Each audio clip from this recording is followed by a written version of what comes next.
Hello, I'm Neil Nunes with the BBC News.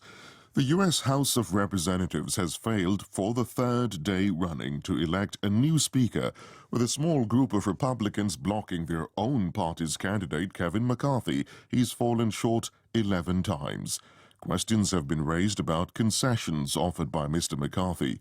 Here's our North America correspondent, Peter Bowes. Whatever they've been discussing behind the scenes in terms of possible concessions to this hardline group of 20, they haven't changed the way that the group votes en masse. So the deadlock, the frustration of many simply continues. And the House is now adjourned until 12 noon, Washington time on Friday.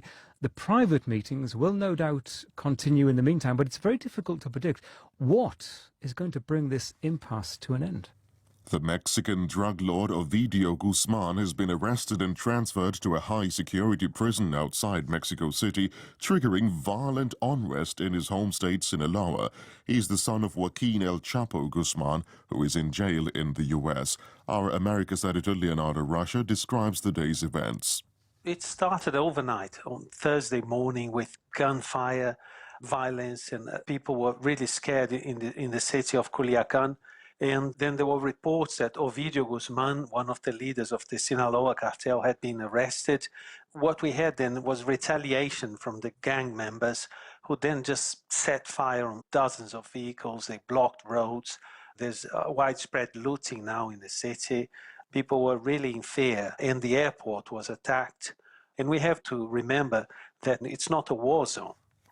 Ukraine's dismissed President Putin's announcement of a 36-hour ceasefire to coincide with the Russian Orthodox Christmas on Saturday. President Zelensky said the truce was an attempt to stop Ukraine's military advances and allow Russian forces to move closer to Ukrainian positions. A new study says about half of the world's glaciers are likely to disappear by the end of the century because of climate change. It estimates that 49% will vanish even if the most ambitious goal of the Paris Agreement is met. More from Esme Stallard. For the study, published in Science magazine, the team from Carnegie Mellon University looked at data from 215,000 glaciers.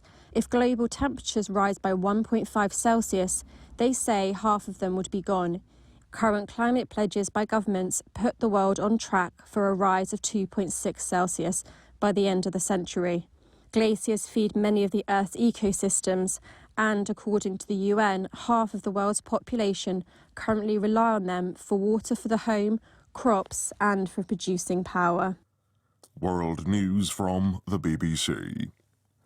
Interpol says a notorious people smuggler known for his cruel and violent treatment of African migrants in Libya has been arrested.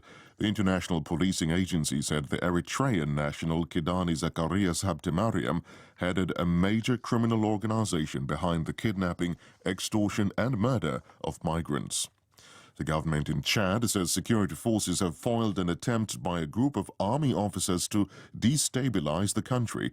A statement said 11 officers were involved. The government said security services had been arresting people linked to the plot since December the 8th.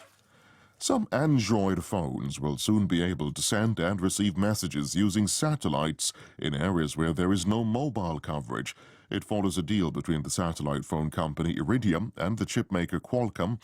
Handsets will be able to connect with passing satellites when coverage is unavailable. The BBC's technology editor Zoe Kleinman has more from the CES Tech Show in Las Vegas. Satellite connectivity is said to be the next frontier for mobile communications. It could eventually tackle once and for all the problem of patchy phone signals, which tend to be in rural and remote areas. Apple recently launched an emergency satellite service in its latest iPhone, the iPhone 14, and British smartphone brand Bullet was the first to the market. But this new deal is significant because Qualcomm chips are found in many Android phones, meaning that it opens up the service to millions more phone users without tying them to a particular brand.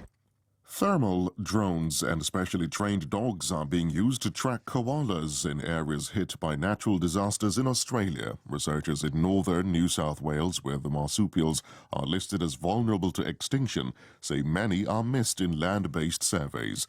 They've located more than 30 that weren't previously documented using drones with heat-seeking technology. BBC News.